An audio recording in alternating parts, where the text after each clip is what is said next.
ፋኑኤል ማለት ገጸ እግዚአብሔር ወይም የእግዚአብሔር ፊት ማለት ነው። ይህ ስያሜ እንዲሁ የተሰጠው መጠሪያው ብቻ አይደለም፣ የመልአኩን ልዩ ተልእኮና ከመለኮታዊው ምንጭ ጋር ያለውን ቅርበት የሚገልጥ ስም ነው እንጂ። የእግዚአብሔርን ፊት መሆን ማለት የእግዚአብሔርን የጽድቅ ፍርድ፣ የማይታገሰውን የኃጢአት ጥላቻና በሌላ በኩል ደግሞ ለተበደሉት ፍጥረታቱ ያለውን ጥልቅ ምሕረትና ከለላ ይዞ መንቀሳቀሱን ያመለክታል። እርሱ የእግዚአብሔር ፍቅርና ጥበቃ የሚገለጥበት ሰማያዊ መሳሪያ ነው። ይህ ታላቅ ተልእኮ በተለይ በቤተ ክርስቲያናችን ጽሑፎች ውስጥ ግልጽ በሆነ መንገድ ተቀምጧል። ታሪኩና ተጋድሎ የተጻፈበት ድርሳነ ፋኑኤል ዋነኛ መጠሪያውንና የሥራ ድርሻውን ሲገልጽ ሰዳዴ ሰይጣናት ወመድፍነ አጋንንት በማለት ይጠራዋል። ይህ ስያሜ የቅዱስ ፋኑኤልን የማያቋርጥ መንፈሳዊ ውጊያ ቁልጭ አድርጎ ያሳያል። ሰዳዴ ሰይጣናት ማለት ሰይጣናትንና ክፉ የሆኑ የጨለማ ሰራዊትን ያለማቋረጥ እያደነ የሚያሳድድ የሚያባረር ማለት ነው። ይህ የሚያሳየው ቅዱስ ፋኑኤል ክፋት እስኪመጣ ድረስ የሚጠብቅ ሳይሆን ክፋት ባለበት ቦታ ሁሉ እየተከታተለ ስሩን የሚነቅል ንቁ ተዋጊ መልአክ መሆኑን ነው። በተለይም በልዩ ልዩ በሽታዎች፣ በአእምሮ ጭንቀት፣ በተስፋ መቁረጥና በቤተሰብ መበታተን ውስጥ ያሉ ምዕመናንን ከእምነታቸው ለማሰናከል የሚሯሯጡ አጋንንትን እያሳደደ ወደ ጥልቁ የሚወረውራቸው እርሱ ነው። መድፍነ አጋንንት የሚለው መጠሪያው ደግሞ የአጋንንትን አፍ የሚዘጋ የሚከድን፣ ኃይላቸውን ሽባ የሚያደርግ ማለት ነው። ይህም ከማሳደድ ባለፈ የከሳሾችን የክስ አንደበት የመዝጋት ሥልጣን እንዳለው ያመለክታል።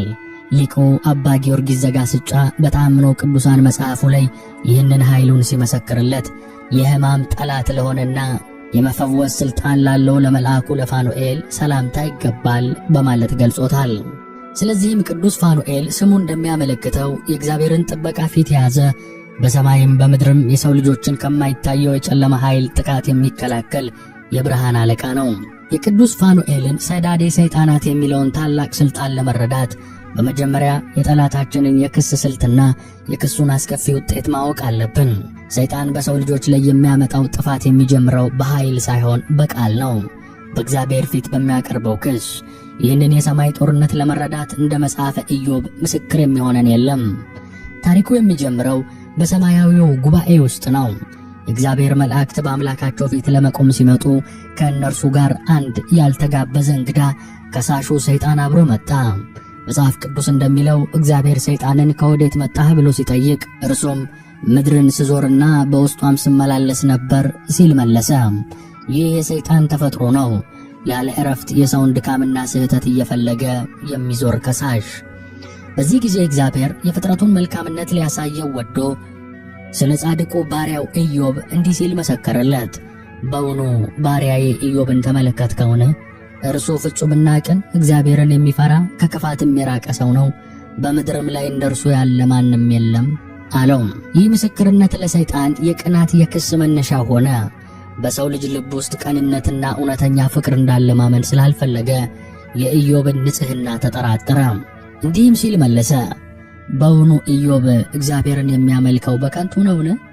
አንተ በዙሪያው በቤቱና ባለው ንብረት ሁሉ ላይ አጥር አልሰራህለትምን? የእጁን ሥራ ባርከህለታል፣ ሀብቱም በምድር ላይ በስቷል። አሁን ግን እጅህን ዘርግተህ ያለውን ሁሉ ንካበት፣ ያን ጊዜ በፊትህ ይሰድብሃል አለው። የሰይጣን ክስ ይህ ነው። የሰው ልጅ እግዚአብሔርን የሚወደውና የሚያመልከው በረከትን ስለምታፈስለት ብቻ ነው። ያንን በረከት ብትነጥቀው ግን ፍቅሩ ይጠፋል፣ እምነቱም ይከስማል የሚል መርዘኛ ሐሳብ። ይህ ክስ በኢዮብ ላይ ብቻ ሳይሆን በእግዚአብሔር በሚያምን በእያንዳንዱ ሰው ላይ የቀረበ ክስ ነበር። በዚህ ክስ ምክንያት በኢዮብ ላይ የደረሰው መከራ ምን ያህል ከባድ እንደነበር እናስታውስ። በአንድ ቀን ውስጥ ሀብቱ ሁሉ ወደመ። ጠላቶቹ መጥተው በሬዎቹንና አህዮቹን ወሰዱ፣ ጠባቂዎቹንም ገደሉ። ከሰማይ የወረደ እሳት በጎቹንና ጠባቂዎቹን በላ። ከለዳውያን ግመሎቹን ዘርፈው አገልጋዮቹን ገደሉ። ከዚህ ሁሉ የከፋው ዜና መጨረሻው ላይ መጣ። ወንድ ልጆቹና ሴት ልጆቹ በታላቅ ወንድማቸው ቤት ግብዣ ላይ ሳሉ ኃይለኛ አውሎ ንፋስ ቤቱን በላያቸው ላይ መጥቶ አፈረሰባቸው። 10ሩም ልጆቹ በአንድ ቅጽበት አለቁ። የሰይጣን ክስ በጻድቁ ኢዮብ ላይ ያመጣው ውጤት ይህ ነበር። በአንድ ጀንበር የብዙ ዘመን ልፋቱን፣ የሀብቱን ምንጭና ከሁሉ በላይ ደግሞ የልጆቹን ሕይወት ነጠቀው። ታሪኩ ግን እዚህ ላይ አላበቃም። ሰይጣን ዳግመኛ በእግዚአብሔር ፊት ቀርቦ ቆዳ ስለ ቆዳ ነው። ሰው ስለ ሕይወቱ ያለውን ሁሉ ይሰጣል።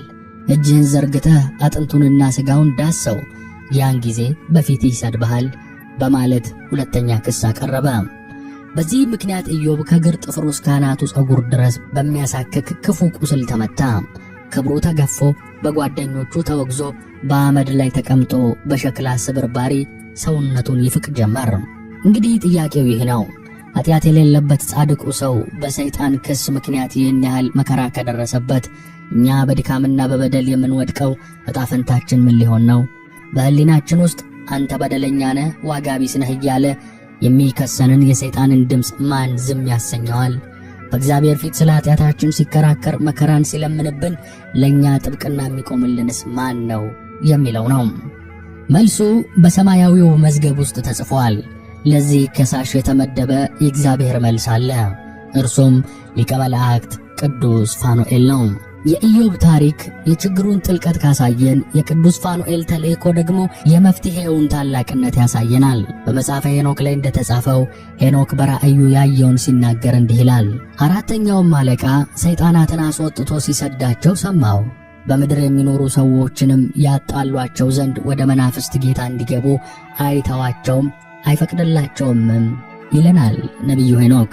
ይህ ቃል የቅዱስ ፋኑኤልን ሥራ ፍንትው አድርጎ ያሳያል።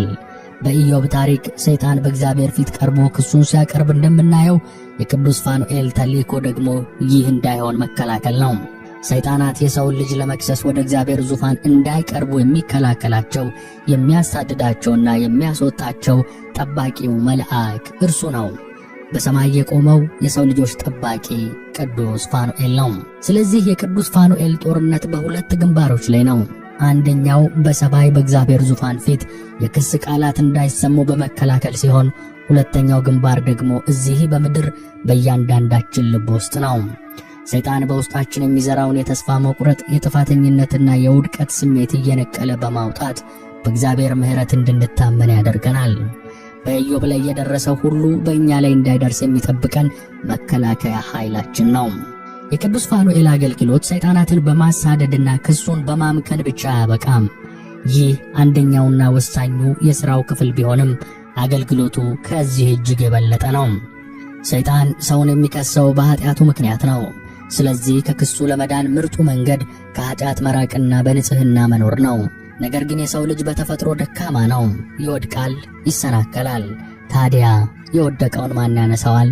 የተሳሳተውንስ ማን ወደ እውነት ይመልሰዋል? እዚህ ላይ ነው የቅዱስ ፋኑኤል ሁለተኛውና እጅግ አስደናቂው ተልእኮ የሚገለጠው። እርሱ የጦርነት መልአክ ብቻ ሳይሆን የምሕረትና የተስፋ መልአክም ነው።